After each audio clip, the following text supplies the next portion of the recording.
Perasaan lega menyelimuti Irwan, pemuda asal Tasik yang dianiaya pemotor arogan di tepi jalan Sangkuriang, Kelurahan Cipageran, Kecamatan Cimahi Utara, Kota Cimahi, Rabu 19 April 2023. Pria 19 tahun itu bersyukur sebab pelaku penganiayaannya telah ditangkap penyidik Polres Cimahi Kamis 20 April 2023.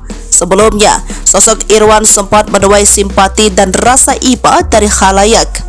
Publik merasa kasihan sekaligus miris melihat Irwan kejang-kejang usai dihajar pelaku bernama Wawa Wahyudi, 34 tahun.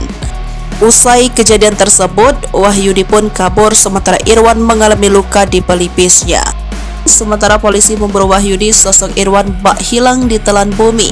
Hingga akhirnya musisi Bandung bernama Erwin Moron membagikan kabar terkini soal Irwan.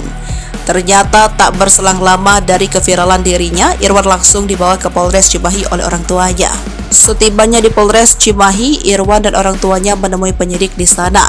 Setelahnya, Irwan dan orang tuanya pun dipertemukan dengan tim Faisal Haris, suaminya artis Jennifer Dunn. Rupanya tim Faisal Haris memang hendak bertemu dengan Irwan guna memberikan bantuan.